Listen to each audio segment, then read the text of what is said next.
உங்களுக்கு முன்பதாய் வார்த்தைகளை பகிர்ந்து கொண்டிருக்கிற என்னுடைய பெயர் ஜூடா பென்னிகின். நான் ஒசூர் பகுதிகளில் இருந்து கர்த்தருடைய ஊழியத்தை செய்து வருகிறேன். ஆனால் இயேசுவை நான் ஏற்றுக்கொள்ளாததற்கு முன்பதாய், இயேசுவை சொந்த இரட்சகராய் அறிவதற்கு முன்பதாய், இயேசு யார் என்று தெரியாததற்கு முன்பதாய் என்னுடைய பெயர் முருகன். என்னுடைய தகப்பனார், என்னுடைய தாயார், என்னுடைய உடன் பிறந்தவர்கள் இன்றைக்கு வரைக்கும் அவர்கள் சபைக்கு போவதில்லை. இன்றைக்கு வரைக்கும் அவர்கள் இயேசுவை வணங்கினதும் இல்லை. இன்றைக்கு வரைக்கும் இயேசுவை அவர்கள் அறியவும் இல்லை. அதன் நடுவில் தான் என்னுடைய குடும்பம் இன்றைக்கு வரைக்கும் வாழ்ந்து கொண்டிருக்கிறது. என்னுடைய தகப்பன், என்னுடைய பாட்டி வயிற்றிலே அவர் கருவாகும் பொழுது என்னுடைய வீடுகள் சுற்றிலும் பாம்புகள் சூழ்ந்திருக்கும். பாம்பை தெய்வமாய் ஆராதித்த குடும்பம் எங்களுடைய குடும்பம். புத்துகள் சூழ்ந்து கொண்டிருக்கும்.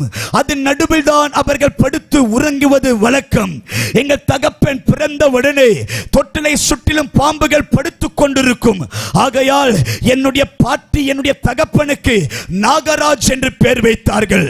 நாகராஜ் என்றால் பாம்புடைய மறுபெயர். ஆகையால் எங்கள் தகப்பனுக்கு நாகராஜ் என்று பெயர் வைத்தார். எங்கள் தாயார் தீவிரமான பக்தியில இருந்தபடியால் எங்களுடைய பாட்டி எங்கள் தாயாருக்கு ஆஞ்சிமா என்று பெயர் வைத்தார்கள். காரணம், அவர்கள் ஆஞ்சநேயர் பக்தர்.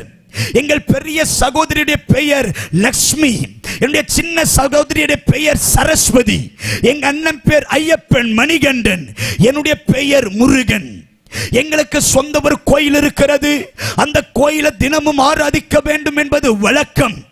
ஒவ்வொரு வருடங்கள் நெருப்பில் நடக்க வேண்டும். ஒவ்வொரு வருடங்கள் அழகு குத்த வேண்டும். ஒவ்வொரு வருடத்தின் தெய்வத்திற்காக செருப்பில்லாமல் மலைகளை ஏற வேண்டும் என்கிற சட்டத்தின் கீழாக தான் வளர்க்கப்பட்டவன் நான். ஒசூர்லிருந்து பழனி வரைக்கும் காவடி எடுத்துக்கொண்டு நடந்து போன குடும்பம் தான் எங்களுடைய குடும்பம். பக்தியில வைராக்கியமானவர்கள், பக்திக்காக எதையும் இழக்கிற குடும்பத்தை சேர்ந்தவன் நான். என்னுடைய வாலிப காலகட்டத்தில் இந்த உலகத்தில் படிக்கிற சமயத்தில் என்னுடைய சொந்த ஊர் ஒசூர், ஒரு இண்டஸ்ட்ரியல் ஏரியா, எல்லா நண்பர்கள் பழகிற ஒரு இடம், எல்லா கலாச்சாரங்கள் இருக்கிற ஒரு இடம். இப்படி நண்பர்களோடு பழக்கம் ஏற்பட்ட உடனே நான் கொஞ்சம் கொஞ்சமாய் பாவத்தில் ஆளாக செய்ய ஆரம்பித்தேன். பாவத்தை அனுபவிக்க ஆரம்பித்தேன். கொஞ்சம் கொஞ்சமாய் சிகரெட் பிடிக்க ஆரம்பிச்சேன். கொஞ்சம் கொஞ்சமாய் தண்ணி அடிக்க ஆரம்பிச்சேன். என் வாலிப காலத்தில் வாலிபர்களோடு சேர்ந்து இணைந்து பாவத்தின் ஆழத்துக்குள்ளாக போக தொடங்கினேன். இப்படி பாவத்துக்குள் போக போக போக நாங்கள் தண்ணி அடிப்பது ஒரு சுடுகாட்டில் தான் தண்ணி அடிப்போம். ஒரு முறை தண்ணி அடித்துக் கொண்டிருக்கும் பொழுது ஒரு பிசாசு என்னை தாக்க ஆரம்பித்து விட்டது. ஒரு பிசாசு எனக்குள் வர வர வர எனக்கு இரவெல்லாம் பயம் ஏற்படும். எனக்கு பகல் வந்தால் பயம், லைட் ஆஃப் பண்ணா பயம், சாயந்திரம் 6 மணி ஆச்சுனா பயம். ஏனென்றால் ஒரு பிசாசு இரவும் பகலும் நித்தமும் ஒரு பிசாசின் சத்தங்கள் என் காதுகளை கேட்டுக்கொண்டே இருக்கும். நான் என் படுக்கை அறைக்கு போய் படுத்துக் கொண்டிருந்தால் என்னை சுற்றிலும் பாம்புகள் படுத்துக் கொண்டிருக்கும். பாம்புகள் படுத்துக்கொண்டு என் சரீரத்தில் உலாவத் தொடங்கும். நான் கைகளை உணர ஆரம்பிக்கும் போது கண்களை திறந்து பார்த்தால் அந்த சர்ப்பம் எனக்கு முன்பதாய் தோன்றி அந்த சர்ப்பம் என்னோடு கூட பேசும். இவ்வளவுதான் உன்னுடைய ஜீவியம். இதற்கப்புறம் நீர் உயிரோடு இருப்பதில்லை, மரணம் சம்பவித்தது, நீ ஜீவனோடு இருப்பதில்லை என்று ஒவ்வொரு நாளும் பிசாசு என்னோடு கூட முகமுகமாய் பேசிக் கொண்டிருப்பான். எனக்கு இருட்டு வந்தாலே பயம், மரண திகில். இந்த உலகத்தில் விடுதலையாக்க யார் உண்டு என்று அலையத் தொடங்கினேன். என்னுடைய எல்லைகளுக்குள் பிரவேசிக்க ஆரம்பித்தேன். எனக்கு விடுதலை தருகிறவர் யார் என்று உலகத்தை தேடி பிரயாணிக்க தொடங்கினேன். எத்தனையோ இடங்களுக்கு போனேனே, அவையெல்லாம் எங்களை விடுதலையாக்கும் என்று அநேக இடங்களுக்கு பிரயாணித்த எனக்கு ஒரு விடுதலை கிடையாது. பிசாசு எனக்கு முன்பதாக தோன்றி சொல்லுவான், உன் ஞானத்தை எடுப்பேன் பாரு. நான் 10வது வகுப்பு படிக்கும் பொழுது ஸ்கூல் ஃபர்ஸ்ட் வாங்கினவன். ஆனால் எப்பொழுது பிசாசினால் நான் தாக்கப்பட்டனோ அன்றைய தினத்திலிருந்து என் ஞானம் பறிக்கப்பட்டது. மறதியாக ஆரம்பித்தேன், எல்லாம் மறக்க தொடங்கினேன். 10th 500க்கு 100 மார்க் கூட எடுக்காதபடி 100க்கும் குறைவாக மார்க் எடுக்க தொடங்குவேன். பிசாசு சொல்லுவான், உன்னை பைத்தியக்காரனாக்குவன் பாரு. திடீர் என்று வருவான். ஒரு சத்தம் கேட்கப்படும். எனக்கு முன்பதாக தோன்றுவான். என் பக்கத்தில் வருவான். படுத்துக் கொண்டு என்னுடைய படுக்கை முழுவதும் அந்த சர்ப்பம் என்னோடு கூட இசைந்து முகமுகமாய் பிசாசு சொல்லுவான், உன்னை பைத்தியனாக்குவேன் பார். அந்த வார்த்தை கேட்ட உடனே நான் பேக மாட்டி ஸ்கூலுக்கு போகலாம் என்று பள்ளிக்கூடத்திற்கு போக பேக மாட்டி நேராய் கொஞ்ச தூரம் நடந்து போக போக போக திடீர் என்று எனக்குள்ள ஒரு மாற்றம் வர தொடங்கும். திடீர் என்று சூரியனை பார்ப்பேன். சூரியனை பார்த்து ஒரு அரை மணி நேரம் சூரியன் கிட்ட பேசுவேன். மரங்களை பார்ப்பேன், மரத்துக்கிட்ட பேசுவேன். செடிகளை பார்ப்பேன், செடி கிட்ட பேசுவேன். செவறுகளை பேசுவேன். தன்னை போல பேசி பிதட்ட தொடங்குவேன். என்னை இதை கண்டவர்கள் என்னை பைத்தியம் என்று சொன்னார்கள். நான் பள்ளிக்கூடத்தில் பேக் எடுத்து போனா என்னுடைய வாத்தியார் பள்ளிக்கூடத்தில் அந்த கேட்டில் அந்த ஜன்னல்ல ஒரு கயிறு எடுத்து என் கையை கட்டி வைப்பார்கள். ஏனென்றால் திடீர் என்று ஓடுவேன், திடீர் என்று கெட்ட வார்த்தை பேசுவேன், திடீர் என்று அடிக்க தொடங்குவேன், திடீர் என்று என்ன வேணுமாச்சு செய்வேன். ஆகையால் என் வாத்தியார் என்னை கட்டி வைப்பார்கள். எல்லாருக்கும் சொல்லுவார்கள், இவனுக்கு பைத்தியம் பிடித்து விட்டது, எல்லாரும் ஜாக்கிரதையாயிருங்கள், இவனுக்கு பைத்தியம் பிடித்து விட்டது, எல்லாரும் ஜாக்கிரதையாயிருங்கள் என்று சொல்லுவார்கள். என்னுடைய பெயர் என் பள்ளிக்கூடத்தில் பைத்தியக்காரன் என்று சொன்னார்கள். இந்த பிசாசின் தாக்கம் வர வர வர இந்த உலகம் என்னை அருவருக்க தொடங்கினது. எல்லாரும் என்னை பைத்தியக்காரன் என்று சொன்னார்கள். நானும் தன்னை போல பேசிக் கொண்டிருப்பேன். யாரிடத்திலோ பேசுவேன். செடி பார்த்து, மரங்களை பார்த்து, சூரியனை பார்த்து, சந்திரனை பார்த்து தன்னை போல பேசிக் கொண்டிருப்பேன். என் கிட்ட வருவதற்கு பயப்படுவார்கள். என்னோடு கூட பேசுவதற்கும் பயப்படுவார்கள். என்னோடு கூட விளையாடுவதற்கு பயப்படுவார்கள். என்னை இந்த உலகம் பைத்தியம் என்று சொன்னது. இந்த வார்த்தைகள் என்னுடைய இருதயத்தில் போக போக இந்த பிசாசின் கிரியைகள் எனக்குள்ள பயங்கரமான கிரியைகள் செய்ய செய்ய எனக்குள்ள ஒரு மூர்க்கம் வருகிறது, எனக்குள்ள ஒரு கோபம் வருகிறது. இந்த மூர்க்கம் கோபம் வந்துவிட்டா யார் எதிராயிருப்பான் தெரியாது.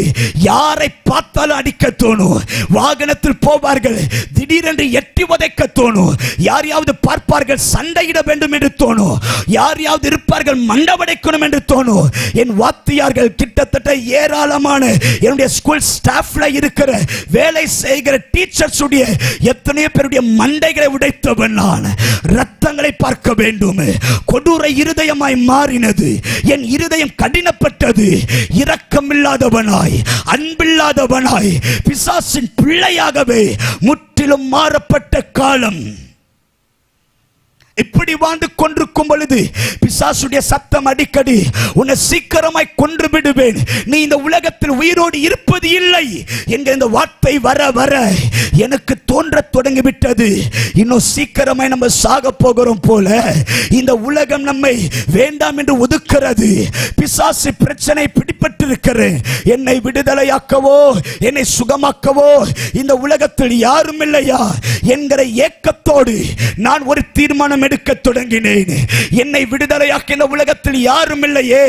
ஆகையால் இந்த உலகத்தில் என்னென்ன சிற்றின்பங்கள் இருக்கிறதோ, என்னென்ன பாவங்கள் இருக்கிறதோ, எல்லா பாவத்தையும் அனுபவிப்பேன் என்று ஒரு தீர்மானத்தோடு பாவத்தை ஆளுகை செய்ய தொடங்கினேன். கொஞ்சம் கொஞ்சமாய் பாவம் செஞ்சனா அதற்கு அடிமையாய் மாறினேன். சிகரெட் பிடிக்க ஆரம்பிச்சேன், சிகரெட் கடிமையாய் மாறினேன்.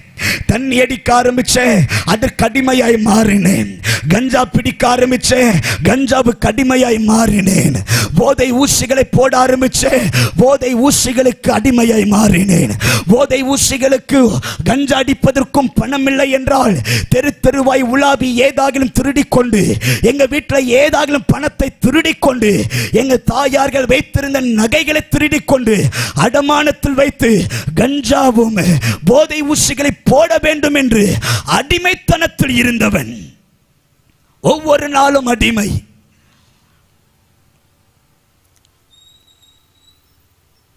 இந்த பாவத்தின் ஆழத்தில் நான் பிரவேசித்த அந்த காலகட்டம் கையெல்லாம் பச்சை குத்த ஆரம்பிச்ச.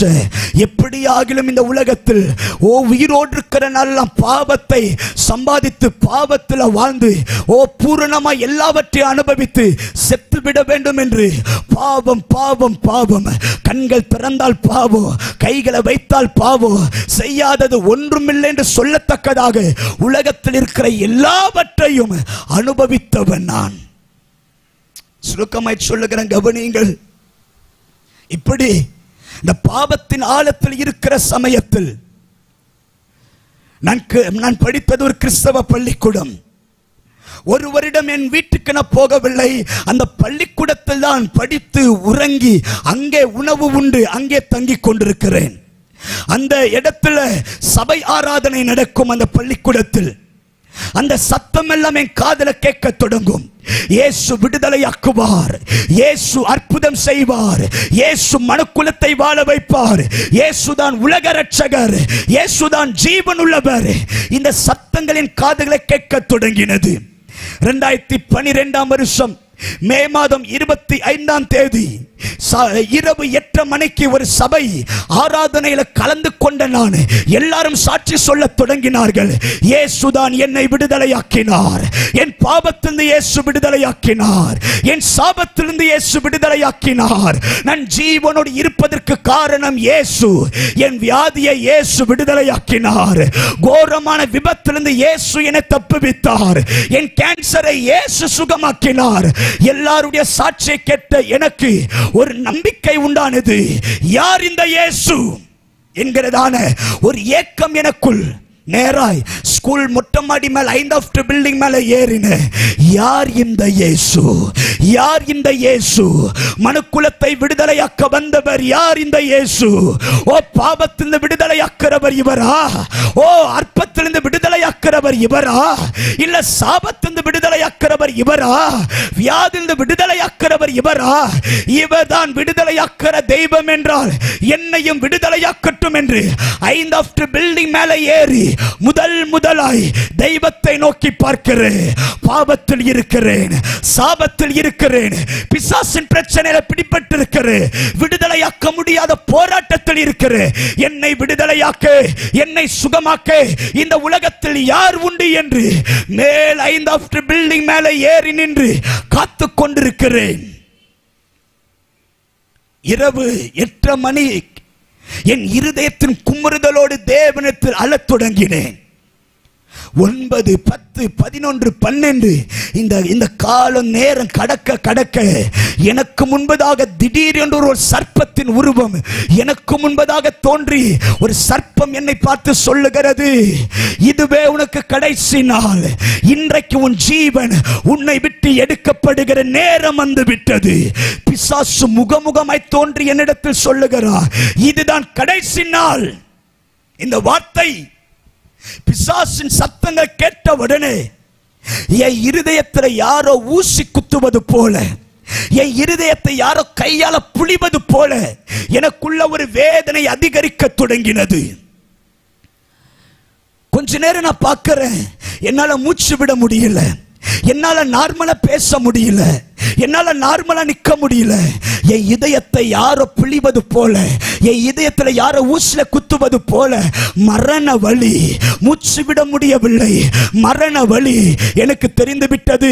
இன்னும் 2 நிமிஷமோ 3 நிமிஷமோ என் ஜீவன் என்னை விட்டு போக போகிறது, என் ஜீவன் என்னை விட்டு கடந்து போக போகிறது, என் ஜீவன் எனக்குள்ளாக இல்லாம போக போகிறது, என் வாழ்க்கை முடிந்து விட்டதே, என்னை தப்புவிக்க யாரும் இல்லையே, என்னை விடுதலையாக்க யாரும் இல்லையே என்கிற மரண பயத்தோடு ஒரு தீர்மானம் எடுக்க தொடங்கின.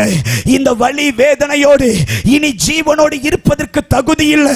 5th பில்டிங் மேல ஏறி நின்றவன் நான் தற்கொலை செய்து செத்து விடலாம் என்று 5th பில்டிங் மேல ஏறி நின்று அங்கே மரண வலிகளோடு மரண வேதனைகளோடு என்னை விடுதலையாக்க இந்த உலகத்தில் உலகத்தில் ஒரு தேவன் இல்லையா, என்னை தப்புவிக்க இந்த உலகத்தில் ஒரு தேவன் இல்லையா என்கிற அதிருப்தியின் வேதனையோடு செத்து விடலாம் என்கிற தீர்மானத்தின் அடிப்படையில் 5th பில்டிங் மேலே ஏறி நின்று தற்கொலை செய்வதற்காக குதிக்க முற்படும் பொழுது இதுவரைக்கும் கண்டிராத ஒன்று வானம் திறக்கப்படுகிறது. ஒரு பெரிய வெளிச்சம் எனக்கு முன்பதாக தோன்றுகிறது. ஒரு வல்லமையான சத்தம், நானே மெய்யான தேவன், உனக்காய் சிலுவையிலே சுமந்த இயேசு நானே என்கிற வல்லமையான சத்தங்களை கேட்க தொடங்கினேன். மெதுவா ஆமென் சொல்லுங்க, மெதுவா கையை தட்டுங்க. நான் அந்த கல்லுகளை கூட தேவனை மகிமைப்படுத்துற காலம் வரட்டும். அல்லேலூயா. ஆமென் சொல்லுங்க. அல்லேலூயா. தேவன் உயிரோடு தான் இருக்கிறார். அவர் இன்றைக்கும் விடுதலையாக்கிறவர் தானே, இன்றைக்கும் மனுக்குலத்தை நேசிக்கிறவர் தானே. அன்றைக்கு நான் பார்க்கிறேன், என்னை விடுதலையாக்கி இந்த உலகத்தில் யாரும் இல்லை என்று தற்கொலை செய்ய போகிற இடத்தில் ஒரு பெரிய வெளிச்சத்தின் ஒரு பெரிய சத்தம், நானே மெய்யான தேவன், உனக்காய் சிலுவையிலே சுமந்த இயேசு நானே என்கிற வல்லமையான சத்தங்களை கேட்க தொடங்கினேன். இந்த சத்தத்தை கேட்டு பின்புறத்தில் நான் விழத் தொடங்கினேன். விழுந்து நான் கையை ஊன்றி எழுந்திருக்கணும்னு ஆசைப்படுறேன், என்னால் எழ முடியல. கண்ணை திறக்கணும் என்று ஆசைப்படுகிறேன், என்னால் கண்களை திறக்க முடியல. நான் யோசிக்கிறேன், நான் செத்து போயிட்டேன்னு என்ன பார்த்தேன் நானே சொல்றேன். ஒரு 3 மணி நேரம் கழித்து நான் கையை ஊன்றி எழுந்திருந்தா மறுபடியும் ஒரு சத்தம் வருகிறது, உனக்காய் என் ஜீவனை கொடுத்து நான் உன்னை மீட்டெடுத்திருக்கிறேன், எனக்கு நீ தேவை என் ஊழியத்தை செய்ய, எனக்கு நீ தேவை என் ஊழியத்தை செய்ய. அப்ப நான் அவரை பார்த்து சொன்னேன், என்னை தேடி வந்தது உண்மை என்றால், எனக்காக ரத்தம் சிந்தினது உண்மை என்றால், என்னை விடுதலையாக்க வந்தது நீரே என்றால், நான் உயிரோடு இருக்கிற நாளெல்லாம் இயேசுதான் தெய்வம் என்று பிரசங்கிப்பேன், இயேசுதான் உலக ரட்சகர் என்று பிரசங்கிப்பேன், இயேசுவால் தான் பரலோகத்துக்கு போக முடியும் என்று பிரசங்கிப்பேன். இயேசுவை தவிர எந்த மனிதன் சமாதானத்தை, சந்தோஷத்தையும், பரலோக ராஜ்யத்தையும், நித்தியத்தையும் அடைவது இல்லை என்பதை நான் திரிஷ்டாங்கமாய் பிரசங்கிப்பேன். ஹல்லேலூயா. இன்றைக்கு வெளியே இருந்து இந்த சத்தங்களை கேட்கிறவர்கள் யோசிக்கலாம், எதற்கு இப்படி பிரசங்கிக்கிறார்கள், எதற்கு இப்படி பிரயாசப்படுகிறார்கள்? மழை வரும் என்று தெரிந்தோ இவர்கள் மலைகள் நடுவில் இந்த கூடாரத்தை அமைக்கிறார்கள், இவர்கள் பைத்தியமா என்று நினைக்கலாம். ஏன் பாரப்படுகிறோம்? ஏன் பிரசங்கிக்கிறோம்? ஏன் பணத்தை செலவு செய்கிறோம்? ஏன் மழை என்று தெரிந்தும் விசுவாசமாய் கூட்டத்தை நடத்துகிறோம்? சம்பாதிப்பதற்காகவா? இல்லை, எங்களை விடுதலையாக்கின இயேசு உன்னையும் விடுதலையாக்குவார் என்கிற நற்செய்தியை பிரசங்கிக்கிறதற்காய். எங்களை வாழ வைத்தவர், எங்கள் தலைகளை உயர்த்தினவர், எங்களை ரட்சித்தவர், எங்களை பரலோகத்திற்கு கொண்டு போக மறுபடியும் இயேசு வருவார். அதை ஆயத்தப்படு. ஏன் தொண்டை கிழிந்து பிரசங்கிக்கணுமா? ஏன் பிரயாசப்பட வேண்டுமா? ஏன் பணத்தை செலவு செய்ய வேண்டும்? எங்கள் நாமம் மகிமைக்காக அல்ல, எங்களுடைய நாமம் உயர்த்தப்படுவதற்காக அல்ல. நாங்கள் அடைந்த விடுதலை, நாங்கள் அடைந்த ரட்சிப்பு இந்த பட்டணம் அடைய வேண்டும், நீங்கள் அடைய வேண்டும், இந்த சத்தத்தை கேட்கிறவர்கள் அடைய வேண்டும். உங்களை ஒருவர் நேசிக்கிறார், உங்கள் பாவத்திலிருந்து ஒருவர் விடுதலையாக்குறார், உங்கள் வியாதியிலிருந்து, மனிதனால் முடியாதவைகளை முடிய பண்ணுகிறதுக்கு ஒரு தேவன் இந்த உலகத்தில் இன்றும் இருக்கிறார். அல்லேலூயா. இப்படி இயேசுவை சொந்த ரட்சகரை ஏற்றுக்கொண்டவன் நான் ஒரு தீர்மானம் எடுத்தேன், இனி வாழ்ந்தா இயேசுக்காக தான் வாழணும். என் வீட்டில் போய் சொல்றேன், அம்மா இயேசுதாமா மெய்யான தேவன். எங்க தாயார் என்னை ஏற்றுக்கொள்ளவில்லை. எனக்கு பைபிள் படிக்க வேண்டும் என்ற ஆசை. எங்க வீட்டில் பைபிளை திறந்து பைபிளை படிச்சா என் தாயார் பைபிளை கிழித்து விடுவார்கள், தூக்கி நெருப்புல போட்டு விடுவார்கள். நான் எப்படி பைபிளை படிப்பேன்? எல்லாரும் தூங்கின உடனே 12 மணி ஆயிட்டுனா பெட்ஷீட்டை மூடி பைபிளை திறந்து டார்ச் லைட் அடிச்சு பைபிள் படிப்பேன். எனக்கு சபைக்கு போக வேண்டும் என்ற ஆசை. சபைக்கு போவதற்கு ஃபேஸ் வாஷ் பண்ணி சபைக்கு போனா என் தாயார் பாத்ரூம் கதவை அடைத்து விடுவார்கள். அதையும் மீறி சபைக்குள்ள போனா சபைக்கு வெளியே பெரம்பை வைத்துக் கொண்டு நின்று கொண்டிருப்பார்கள். ஆமென் என்று சொல்லி வெளியே வந்தா என் தாயார் தகப்பனார் பெரம்பை வைத்து தெரு தெருவாய் அடித்துக் கொண்டு போவார்கள்.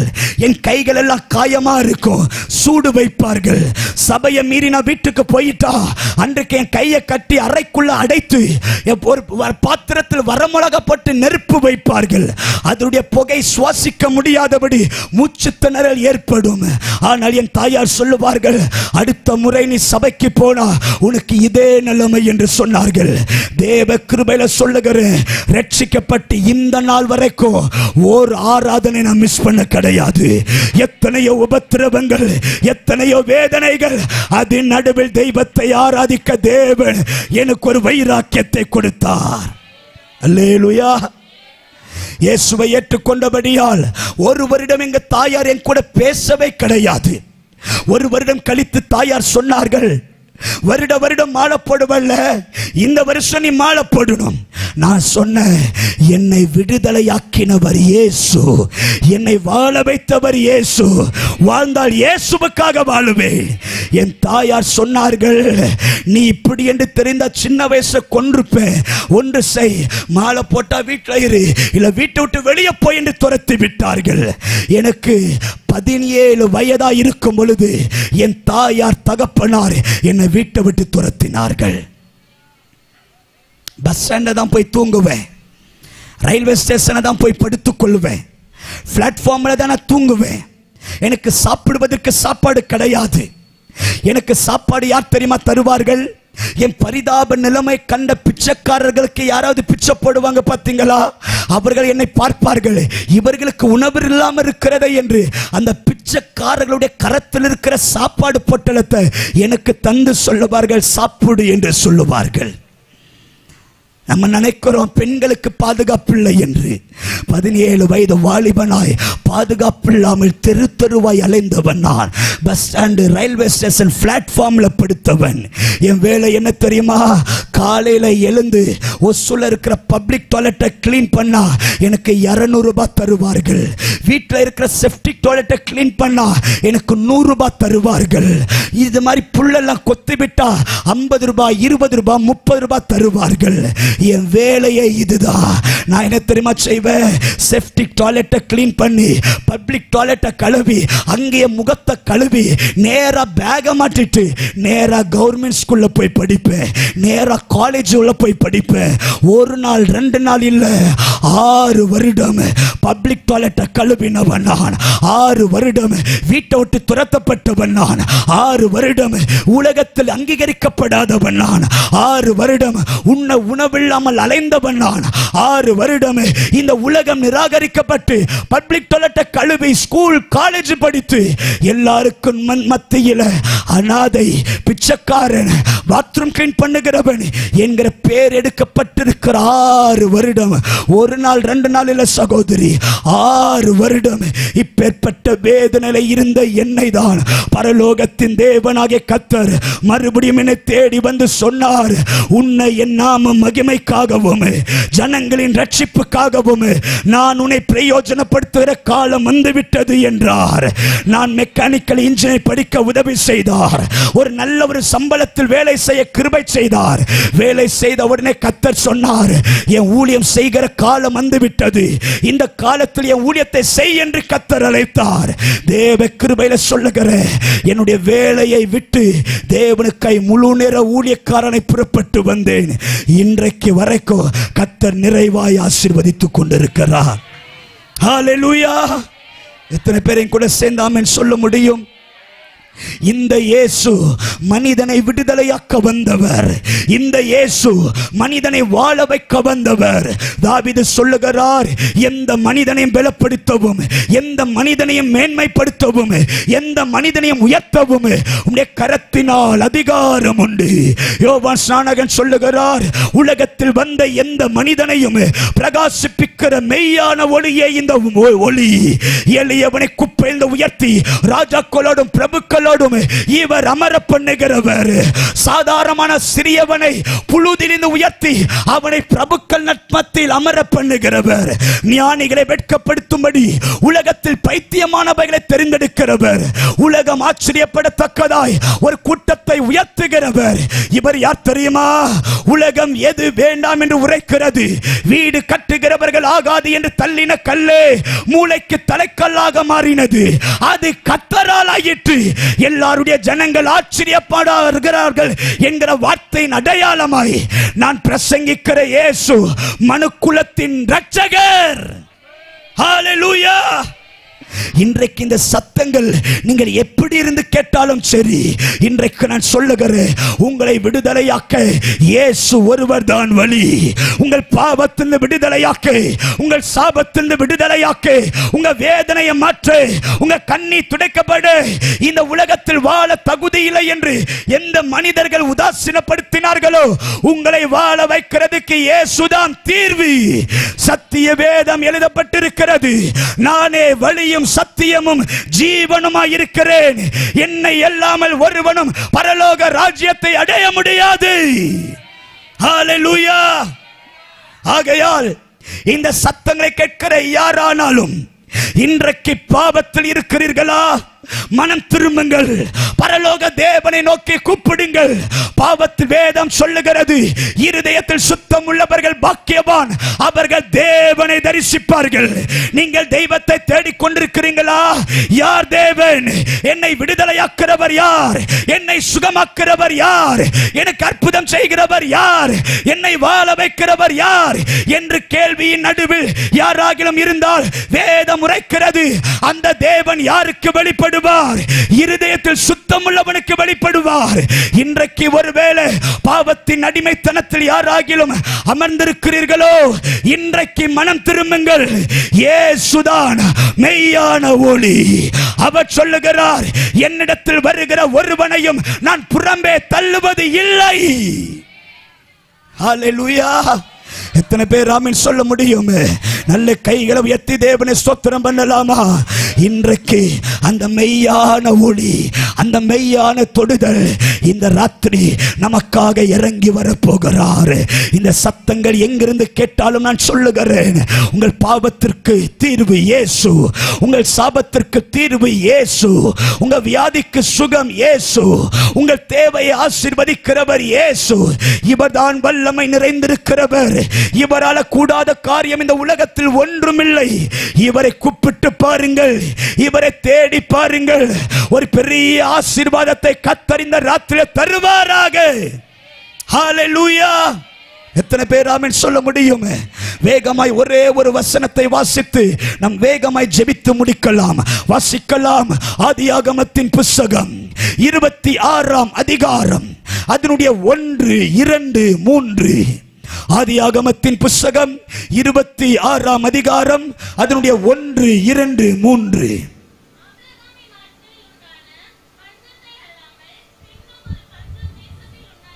பஞ்சம் தேசத்தில் உண்டாயிற்று.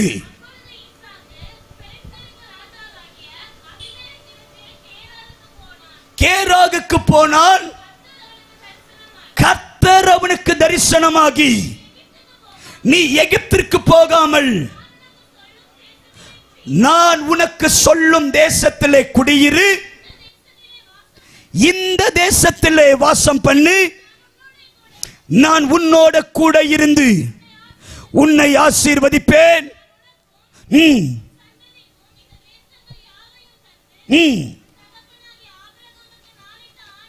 நிறைவேற்றுவேன். மறுபடியும் 3ஆம் வசனத்தை வாசிக்கிறேன், கவனியுங்கள். நீ இந்த தேசத்திலே வாசம் பண்ணு, நான் உன்னோடு கூட இருந்து உன்னை ஆசீர்வதிப்பேன். அல்லேலூயா. ஜெபத்தோடு கவனியுங்கள். ஆண்டவர் ஈசாக்கை பார்த்து சொல்லுகிறார், ஈசாக்கே, பஞ்ச தேசம் என்று தெரிந்தும் நான் உன்னை பார்த்து சொல்லுகிறேன், நீ எகிப்து தேசத்திற்கு போகாமல் இந்த பஞ்ச தேசத்தில் குடியிரு. அல்லேலூயா. எந்த தேசத்தில் குடியிருக்க வேண்டும்? பஞ்ச தேசம். எல்லாரும் சொல்லுங்க, எந்த தேசம்? பஞ்ச தேசம். இப்பொழுது ஈசாக்குக்கு ஒரு கேள்வி வருகிறது, எனக்கு முன்பதாக எகிப்து இருக்கிறது, எனக்கு முன்பதாக செழிப்பு இருக்கிறது, எனக்கு முன்பதாக மேன்மை இருக்கிறதே, எனக்கு முன்பதாக கனம் இருக்கிறதே, இப்பேற்பட்ட எல்லைகள் எனக்கு முன்பதாக இருக்கும் பொழுது ஏன் பரலோகத்தின் தேவன் ஈசாக்கை இந்த பஞ்ச தேசத்தில் குடியிருக்க சொன்னார்? ஏன் வனாந்திரத்தில் குடியிருக்க சொன்னார்? ஏன் ஆண்டவர் ஒரு கூட்டத்தை வனாந்திர வழியில நடத்துகிறார்? விரும்பாத எல்லையில ஏன் வைக்கிறார்? நேசிக்கப்படாத ஸ்தானத்தில் ஏன் கர்த்தர் வைக்கிறார்? எனக்கு இந்த குடும்பத்தில் வாழ பிடிக்கல, ஆனா ஏன் இந்த குடும்பத்தில் கர்த்தர் வைக்கிறார்?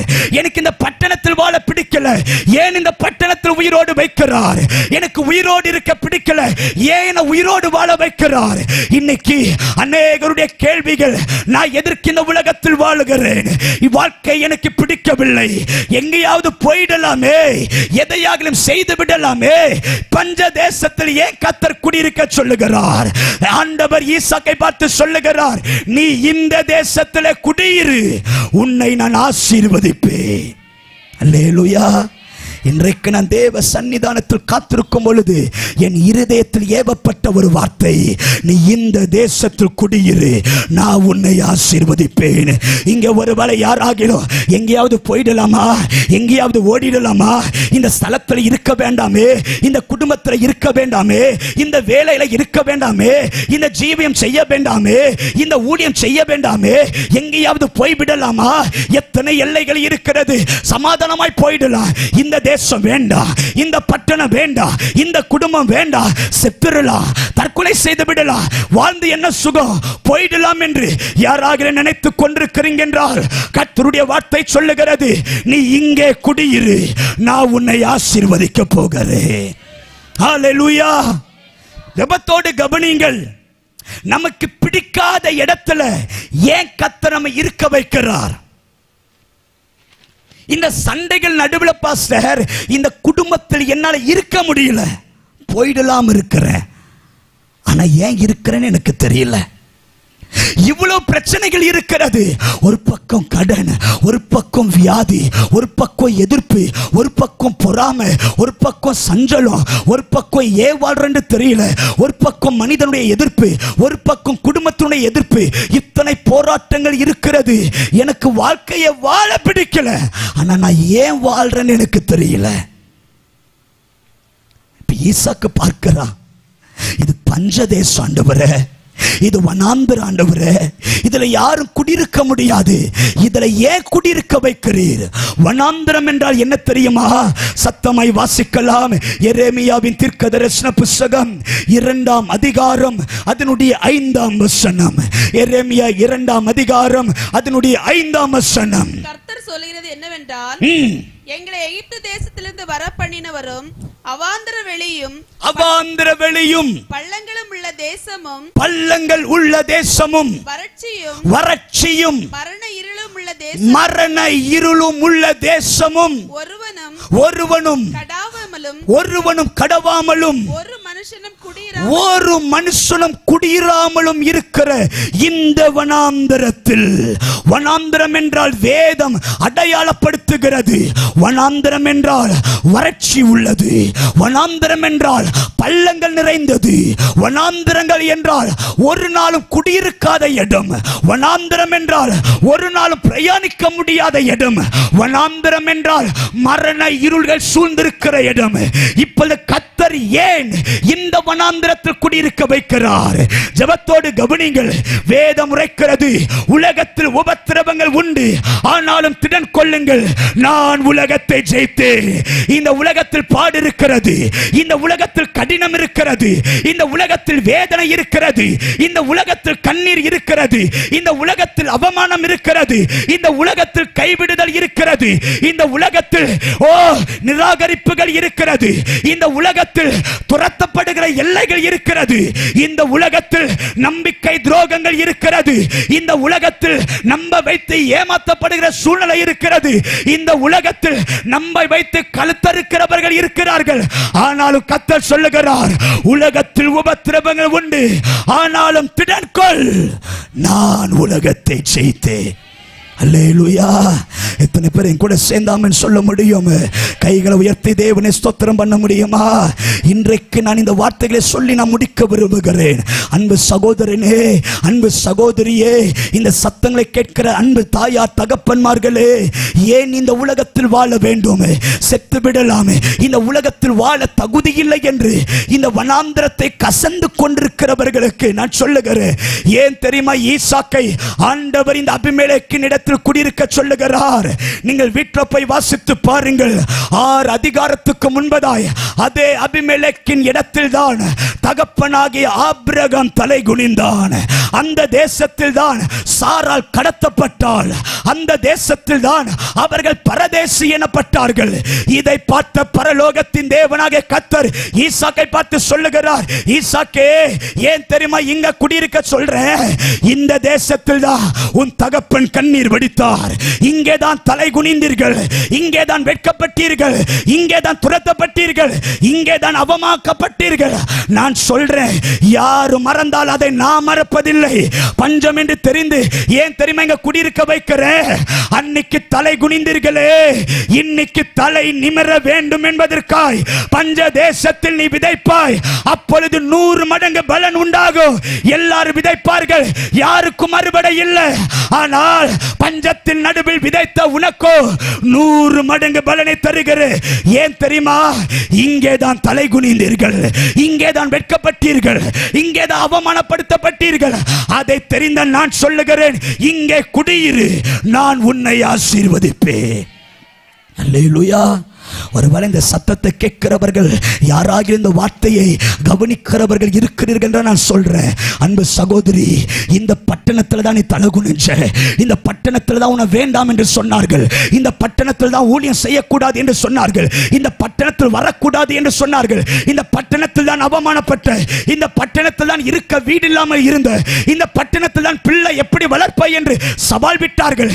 இந்த பட்டணத்தில் தான் நீ வாழ்ந்துருவியா, சாதிச்சிருவியா, வீடு கட்டிடுவியா, எப்படி வாழ்றேன் பார்க்கலாம் என்று ஒரு கூட்டம் எதிர்த்து நின்றது. இதை அறிந்த பரலோக தேவன் சொல்லுகிறார், எங்கேயும் ஓடாத, எங்கேயும் போகாத, இதே தேசத்தில் குடியிரு, நான் உன்னை ஆசீர்வதிக்கிறேன். ஹல்லேலூயா. எத்தனை பேர் என் கூட சேர்ந்தாமன்னு சொல்ல முடியும்? ஜெபத்தோடு கவனியுங்கள். இன்றைக்கு கர்த்தர் இங்கே இருக்க சொல்லுகிறார். ஆமென் சொல்லுங்க.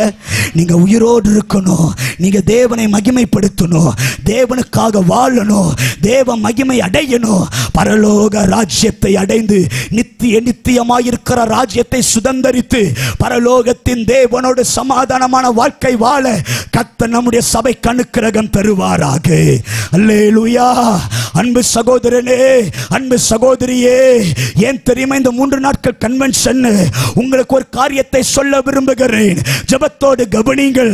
நாம் நினைக்கிறோம் இந்த உலகம்தான் வாழ்க்கை, இந்த உலகத்தில் எப்படியாகி வாழணும், கடன் மாறணும், வியாதி மாறணும், சாதிக்கணும், பெரியாள வரணும், மேன்மை அடையணும், இதுதான் நாம் நினைத்துக் கொண்டிருக்கிறோம். ஆனால் பரிசுத்த வேதம் உரைக்கிறது, மரணத்துக்கு பின்பதாக ஒரு வாழ்க்கை இருக்கிறது என்பது எங்கள் வேதம் சுட்டி காண்பிக்கிறது. மரணத்துக்கு பின்பதாக ஒரு வாழ்க்கை இருக்கிறது. பாவம் செய்கிற ஆத்துமா சாகும் என்று எழுதப்பட்டிருக்கிறது. பரலோகத்துக்கு வர வேண்டும் என்றால் இந்த உலகத்தில் பரலோகம் ஒன்று இருக்கிறது, சொர்க்கம் ஒன்று இருக்கிறது, நரகம் ஒன்று இருக்கிறது. வேதம் உரைக்கிறது, யார் நரகத்துக்கு போவார்கள்? ஓ பொய்யர்கள், எதிர்க்கிறவர்கள், வெள்ளி சூனியம் செய்கிறவர்கள், பாவத்தில் வாழ்கிறவர்கள், மெய்யான தெய்வத்தை அறியாதவர்கள் நரகத்திற்கு போவார்கள் என்று வேதம் உரைக்கிறது. ஆகையால்தான் ஒரு ஆத்துமாக்கள் கெட்டு போக கூடாது என்பதற்காய் இப்பேற்பட்ட கன்வென்ஷன் கூட்டம் வைப்பதற்கு காரணம், மரித்த பின்பதாக ஒரு வாழ்க்கை இருக்கிறது. அந்த வாழ்க்கை நிரந்தரமான வாழ்க்கை. அந்த வாழ்க்கை அங்கே இனி மரணம் இல்லை, அங்கே இனி மரணம் இல்லை, அங்கே பசியும் இல்லை, அங்கே ஆசையும் இல்லை. ஓ நித்தியமாய் பரலோக ராஜ்யத்தை, பரிசுத்தம் உள்ள தேவனை முகமுகமாய் தரிசித்து தேவனை ஆராதிக்கிற ஒரு ஸ்தலத்தை ஆயத்தப்படுத்த இயேசு மறுபடியும் வானத்துக்கு ஏறி இருக்கிறார். அல்லேலூயா. கவனியுங்கள், ஏன் இயேசு ரத்தம் சிந்தினார்? இந்த உலகமே சுட்டி காண்பிக்கிறது. இயேசு ஒரு பாவம் செய்யாதவர். இயேசு ஏன் மரணம் சிந்தினார்? இயேசு ஏன் ரத்தம் சிந்தினார்? பகவத்கீதை இப்படியாய் சொல்லப்படுகிறது. ஓ, ரத்தம் சிந்தப்படாமல் பாவ மன்னிப்பு உண்டாகாது. குர்ஆன் இப்படியாய் சொல்லப்படுகிறது. ஓ, இந்த இந்த இந்த இயேசு மறுபடியும் நியாயத்திற்கு வருவார் என்று எழுதப்பட்டிருக்கிறது. அதே பரிசுத்த வேதமும் உரைக்கிறது. மனு குலத்திற்காய், மனிதனை விடுதலையாக்குறதற்காய், மனிதனை வாழ வைக்கிறதற்காய், பாடுகளில் இருந்தும், கண்ணீர்களில் இருந்தும், வேதனைகளில் இருந்தும், அக்னி கந்தமும் எரிகிற நரகத்திற்கு ஒரு கூட்டம் போகக்கூடாது என்பதற்காய், ஓ, தேவனாய் இருந்தவர். சத்திய வேதம் எழுதப்பட்டிருக்கிறது. அவர் தேவனாய் இருந்தும் தேவனுக்கு சமமாய் இருப்பதை கொள்ளையாடின பொருளாய் எண்ணாமல் தம்மை தாமே வெறுமையாக்கி அடிமை ரூபம் எடுத்து மனுஷனுக்காய் சிலுவையில் ரத்தம் சிந்தினார். ரத்தம் சிந்தினவர் பரலோகத்துக்கு ஏறும் பொழுது இப்படி சொன்னார், நான் மறுபடியும் வருவேன், அவனுடைய கிரியைக்கு தக்கதாய் பலம் தருவேன். பரிசுத்தம் உள்ளவன் இன்னும் பரிசுத்தமாய் இருக்கட்டும், அநியாயம் செய்கிறவன் இன்னும் அநியாயம் செய்யட்டும். ஒரு நாள் வரும், பரலோகத்தின் தேவனாகிய கர்த்தர் வெள்ளை குதிரையோடு, ராஜாத்தி ராஜாவாய் தூத சேனைகளோடு, மேக தூத சேனைகளோடு ஒரு நாள் நியாயம் தீர்க்க இயேசு வருவார். அன்றைக்கு இயேசுவை சொந்த இரட்சகரை ஏற்றுக்கொண்டவர்கள், இயேசுவை தெய்வமாய் அறிந்தவர்கள், இயேசுவுக்காய் வாழ்ந்தவர்கள், தன் இருதயத்தை காத்துக் கொண்டவர்கள், பரிசுத்தமாய் ஜீவித்தவர்களை இயேசு பரலோகத்திற்கு கொண்டு போய் நித்தியமாய் ஒரு பரலோக ஜீவியத்தை கொடுக்க இயேசு மறுபடியும் வருவார். அல்லேலூயா. எத்தனை பேரையும் கூட சேர்ந்தாமன் சொல்ல முடியும்? இன்றைக்கு ஒருவேளை இந்த சத்தங்களை நீங்க எங்கிருந்தாலும் கேட்டாலும் பரவாயில்ல. ஒருவேளை மரண பயம் இருக்கிறதா, இன்னொரு வாழ்க்கை இருக்கிறதா, மரித்த பின்பது இன்னொரு ஜீவியம் இருக்கிறதா, அந்த இயேசு எனக்கு வேணும், நான் என்ன செய்ய வேண்டும் என்று கேட்டால் நான் சொல்லுகிறேன், இயேசுவை ஏற்றுக்கொள்ளுங்கள். இயேசு கிருபையால் ரட்சிப்பார். பிதா குமாரன் பரிசுத்தாவினால் ஞானஸ்நானம் பெறுங்கள். சபையில் இருக்கிற, அருகில் இருக்கிற சபையில சேர்க்கப்படுங்கள். சத்தியத்தை போதிப்பார்கள். நிச்சயமாய் உங்களை நித்தியத்துக்கு நேராய் பரலோக தேவன் கொண்டு போவாராக. அல்லேலூயா. எத்தனை பேரையும் கூட சேர்ந்தாமேன் சொல்ல முடியும்? நேரம் அதிகமாகி விட்டது. ஒரு விசை எல்லாரும் எழுந்திருந்து நம்ம ஜெபிக்க போகிறோம். எல்லாரும் எழுந்திருந்து பரலோகத்தின் தேவனை ஸ்தோத்திரம் பண்ணி, பரலோக தேவனை மகிமைப்படுத்தி எல்லாரும் ஸ்தோத்திரம் பண்ணலாம். எல்லாரும் ஸ்தோத்திரம் பண்ணலாம்.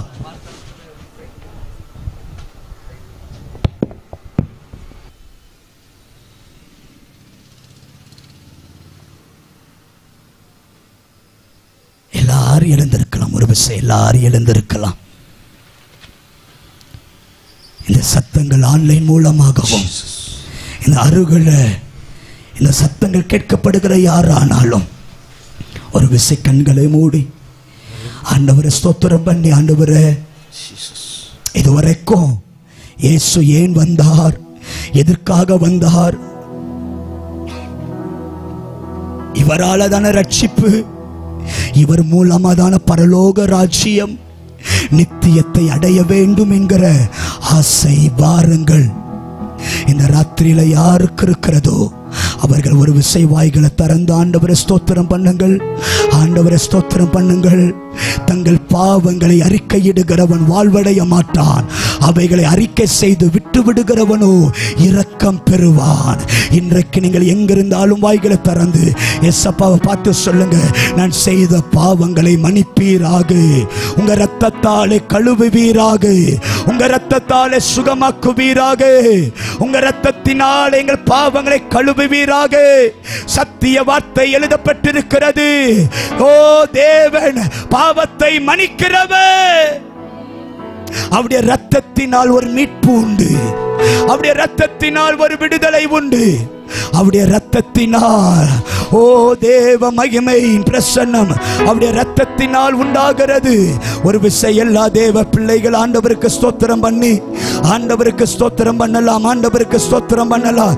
இன்றைக்கு அந்த இயேசுவின் ரத்தம், அந்த இயேசுவின் ரத்தம், அந்த இயேசுவின் ரத்தத்தினால் ஒரு சுகம் உண்டாகட்டும் என்று சொல்லி எத்தனை பேர் வாய்களை திறந்து சொல்லி தேவன் சன்னிதானத்தில் ஆண்டவரே உமக்கு ஸ்தோத்திரம் என்று சொல்லி, ஸ்தோத்திரம் என்று சொல்லி, ஹல்லேலூயா ஹல்லேலூயா நன்றி சொல்லி எல்லாரும் வாய்களை திறந்து தேவனை மகிமைப்படுத்துங்கள். எல்லாரும் தேவனை ஸ்தோத்திரம் பண்ணுங்கள். இந்த ரத்தத்தின் வல்லமை, இந்த ரத்தத்தின் வல்லமை ஓ பெரிய காரியங்களை செய்யட்டும். அந்த ரத்தம் இந்த கூட்டத்தை ஆசீர்வதிக்க போகிறது. அந்த ரத்தம் இந்த கூட்டத்தை விடுதலையாக்க போகிறது. அந்த ரத்தம் ஒரு பெரிய மாற்றத்தை கொண்டு வர போகிறது. இயேசுவின் ரத்தம் சகல பாவங்களிலும் நீக்கி ஒருவனை சுத்திகரிக்கிறது, ஒரு கூட்டத்தை விடுதலையாக்கிறது. அந்த இயேசுவின் ரத்தம், எல்லாரும் சொல்லுங்க, அந்த இயேசுவின் ரத்தம் இன்றைக்கு என் மேல என் மேல என் மேல என் மேல இறங்கட்டும் என்று சொல்லி, என் மேல இறங்கட்டும் என்று சொல்லி எல்லாரும் வாய்களை திறந்து ஸ்தோத்திரம் பண்ணலாம். எல்லாரும் வாய்களை திறந்து ஸ்தோத்திரம் பண்ணலாம். எல்லாரும் வாய்களை திறந்து ஆண்டவரே உமக்கு ஸ்தோத்திரம் என்று சொல்லி, ஸ்தோத்திரம் என்று சொல்லி யார் அமைதலா இருக்க கூடாது. ஒரு ரெண்டு நிமிஷம் ரெண்டே நிமிஷம் எல்லாரும் வாய்களை திறந்து, எல்லாரும் வாய்களை திறந்து தேவ மகிமை, தேவ மகிமை இந்த நல்ல ராத்திரி நேரத்தில் வெளிப்படத்தக்கதாய், தேவ வல்லமை வெளியரங்கமாகத்தக்கதாய் எல்லாரும் வாய்களை திறந்து ஸ்தோத்திரம் பண்ணலாம், ஸ்தோத்திரம் பண்ணலாம். ஓ ராமன சந்தடல ஹாஸ்பிரலெபெலெபே ஆட்டுக்குட்டி ரத்தத்தை கையில் எடுப்போ, அந்தகார வல்லமையை துரத்திடுவோ, சாட்சியின் வசனத்தை ஜெயித்திடுவோம், எல்லையில்லா ஜெய கொடி ஏற்றிடுவோம். ஆட்டுக்குட்டி ரத்தத்தை கையில் எடுப்போம், அந்தகார வல்லமையை துரத்திடுவோம், சாட்சியின் வசனத்தை ஜெயித்திடுவோம், எல்லையில்லா ஜெய கொடி ஏற்றிடுவோம். சிறைப்பட்டு போன சபையோரே, சிறைப்பட்டு போன சபையோரே, சிறையிருப்பை திருப்பும் நாள் இதுவே, சிறையிருப்பை திரும்பும் நாள் இதுவே. ரத்தமே ரத்தமே இயேசு கிறிஸ்துவின் ரத்தமே, ரத்தமே ரத்தமே இயேசு கிறிஸ்துவின் ரத்தமே, விலையேற பெற்ற ரத்தமே, ரத்தமே ரத்தமே இயேசு கிறிஸ்துவின் ரத்தமே, ரத்தமே ரத்தமே இயேசு கிறிஸ்துவின் ரத்தமே, விலையேற பெற்ற ரத்தமே, விலையேற பெற்ற ரத்தமே, ரத்தமே ரத்தமே இயேசு கிறிஸ்துவின் ரத்தமே, ரத்தமே ரத்தமே இயேசு கிறிஸ்துவின் ரத்தமே, ரத்தமே ரத்தமே இயேசு கிறிஸ்துவின் ரத்தமே, ரத்தமே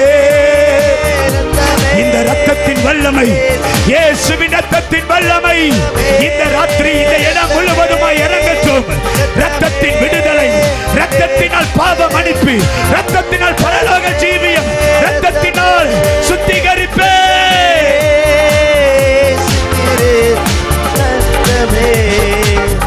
ஏற பெற்ற ரத்தமே, ஏற பெற்ற ரத்தமே, ரத்தமே ரத்தமே இயேசு கிறிஸ்துவின் ரத்தமே, ரத்தமே ரத்தமே ஆட்டுக்குட்டியின் ரத்தம், ஆட்டுக்குட்டியின் ரத்தம் மனிதனை விடுதலையாக்கிற இயேசு, மனுக்குலத்தை வாழ வைக்கிற தேவ வல்லமை இந்த ராத்திரி இந்த மைதானத்தில் இறங்குவதாக. ரத்தமே நீ பாடா தூரா பாடா சந்தாடா ரத்தமே, ஆட்டுக்குட்டி ரத்தத்தை கை அந்தகார வல்லமையை ஜெயித்திடுவோம், சாட்சியின் வசனத்தை ஜெயித்திடுவோம், எல்லையில்லா ஜெய கொடி ஏற்றிடுவோம், ஆட்டுக்குட்டி ரத்தத்தை கையில் எடுப்போம், அந்தகார வல்லமையை துரத்திடுவோம், சாட்சியின் வசனத்தை ஜெயித்திடுவோம், எல்லையில்லா ஜெய கொடி ஏற்றிடுவோம். சிறைப்பட்டு போன சபையோரே, சிறைப்பட்டு போன சீயோனே, சிறையிருப்பை திருப்பும் நாள் இதுவே, சிறையிருப்பை திரும்பும் நாள் இதுவே. ரத்தமே ரத்தமே இயேசு கிறிஸ்துவின் ரத்தமே, ரத்தமே ரத்தமே இயேசு கிறிஸ்துவின் ரத்தமே, ரத்தமே ரத்தமே இயேசு கிறிஸ்துவின் ரத்தமே, ரத்தமே இயேசு கிறிஸ்துவின் ரத்தமே, விலையேற பெற்ற ரத்தமே, விலையேற பெற்ற ரத்தமே, விலையேற பெற்ற ரத்தமே, விலையேற பெற்ற ரத்தமே, ரத்தமே ரத்தமே இயேசு கிறிஸ்துவின் ரத்தமே, ரத்தமே ரத்தமே இயேசு கிறிஸ்துவின் ரத்தமே, ரத்தமே ரத்தமே இயேசு கிறிஸ்துவின் ரத்தமே, விலையேற பெற்ற ரத்தமே, விலையேற பெற்ற ரத்தமே, ரத்தமே ரத்தமே இயேசு கிறிஸ்துவின் ரத்தமே, ரத்தமே ரத்தமே இயேசு கிறிஸ்துவின் ரத்தமே, விலையேற பெற்ற ரத்தமே, விலையேற பெற்ற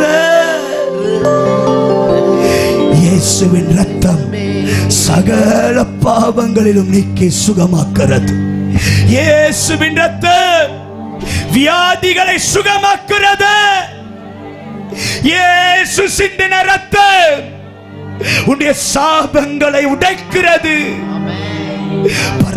பரம்பரைய சாபங்கள் பின்தொடர்கிறது. பிரதர், இந்த பாவத்தை விட முடியல பாஸ்டர், என் வியாதியை மேற்கொள்ள முடியவில்லை. இயேசு சிலுவையிலே அக்கிரமங்களையும் பாவங்களையும் வியாதிகளையும் சிலுவையில சுமந்து ரத்தம் சிந்தினதற்கு காரணம் அவர்தான் நம்மை விடுதலையாக்கிற பரிகாரி. இன்றைக்கு என்னை விடுதலையாக்கும் ஆண்டவரே, நீர் எனக்காக சிந்தின ரத்தம், நீர் எனக்காக சிந்தின ரத்தம் இன்றைக்கு என் மேல இறங்கி வரட்டும் என்று. ஒருவேளை இந்த கூட்டத்தில் யாராகிலும் வியாதியோடு வந்திருக்கிறேன், விளவினத்தோடு வந்திருக்கிறேன், சாபத்தில் இருக்கிறேன், அவர்கள் மாத்திர கைகளை வானத்துக்கு நேராய் உயர்த்தி அவர்கள் மாத்திரம் ஜெபம் பண்ணுங்கள். இந்த சத்தத்தை வெளியிலிருந்து கேட்கிறவர்கள் என் பாவத்திலிருந்து விடுதலையாக்கப்படணும், இயேசுவை அறிந்து கொள்ள வேண்டும், நித்தியத்துக்கு நேராய் வர வேண்டும், பரலோக ராஜ்யத்தை அடைய வேண்டும், சொர்க்கத்திற்கு வர வேண்டும். நாம் மரித்த பின்பது நரகத்துக்கு போக கூடாது. யாராக இருக்கிறீங்களா, நீங்க இருக்கிற இடத்தில் இயேசுவே என்று சொல்லுங்க. இயேசப்பா, உங்க ரத்தத்தால் என்னை கழுவும், உங்க ரத்தத்தால் என்னை சுகமாக்கும், உங்க ரத்தத்தினால் அற்புதம் செய்யும். அன்றைக்கு ஆட்டுக்குட்டியின் ரத்தம் எகிப்தில் இருக்கிற எல்லா இஸ்ரவேலிய நிழல்கள்ல ஆட்டுக்குட்டியின் ரத்தம் பூசப்படும் பொழுது சங்கார தூதன் கடந்து வந்து ரத்தங்களை பார்க்கிற எல்லா வீட்டிலும் கடந்து போய் சங்காரம் இல்லாதபடிக்கு பாதுகாத்த தேவன் இன்றைக்கு இந்த மைதானத்தில் கண்ணீரோடு பாரத்தோடு வேதனையோடு இந்த ரத்தம் என்னை விடுதலையாக்கட்டும். இந்த ரத்தம் என்னை சுகமாக்கட்டும், இந்த ரத்தம் என்னை வாழ வைக்கட்டும் என்று கண்ணீரோடு கைகளை வானத்துக்கு நேராய் உயர்த்தி, பிதாவே, யாரெல்லாம் உம்மை நோக்கி அழுது கொண்டு ஜெபிக்கிறார்களோ அவர்கள் மேல இயேசு கிறிஸ்துவின் விலையேற பெற்ற ரத்தத்தின் வல்லமை கட்டவிழ்ப்பீராக. எல்லா வியாதி வெளியேறிப்பா, எல்லா பலவீனங்கள், எல்லா மனசோர்வுகள், எல்லா தற்கொலை எண்ணங்கள், வாழ வேண்டாம் மரித்து விடலாம் என்று யோசிக்கிற யோசனைகள், குடும்பத்தில் சாபம், இருள், வேதனை, வாழக்கூடாது என்று முடிவில் வந்தவர்கள் யாரானாலும் அந்த ரத்தத்தின் வல்லமை விடுதலையாக்கட்டும், அந்த ரத்தத்தின் வல்லமை விடுதலையாக்கட்டும், அந்த ரத்தத்தின் வல்லமை விடுதலையாக்கட்டும். ஒரு விசை 2 கைகளை வானத்துக்கு நேராய் உயர்த்தி, ரத்தமே, ரத்தமே, இயேசு கிறிஸ்துவின் ரத்தமே, ரத்தமே, ரத்தமே, இயேசு கிறிஸ்துவின் ரத்தமே, விலையேற பெற்ற ரத்தமே, விலையேற பெற்ற ரத்தமே, விலையேற பெற்ற ரத்தமே, விலையேற பெற்ற. இதோ உலகத்தின் பாவத்தை சுமந்து தீர்க்கிற தேவாட்டுக்குட்டி இவரே.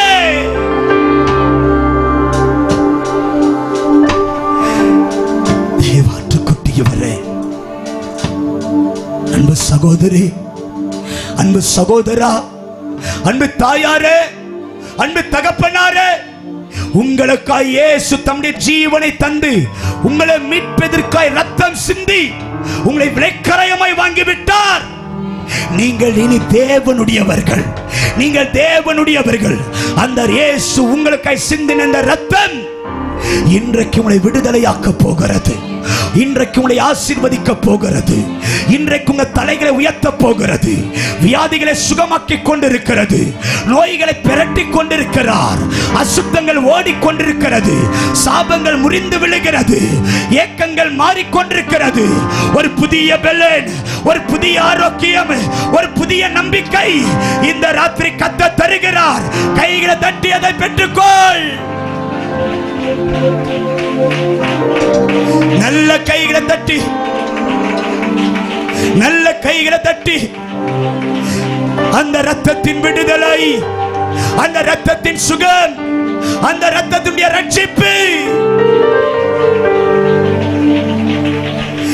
ரத்தமே, ரத்தமே, இயேசு கிறிஸ்துவின் ரத்தமே, விலையேற பெற்ற ரத்தமே,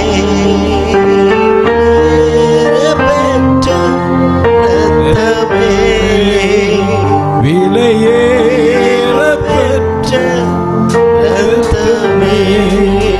சிலுவையில் தொங்கிக் கொண்டிருக்கிற தன்னுடைய கரங்களை விரித்து அந்த இயேசு உங்களை அன்போடு அழைக்கிறார்.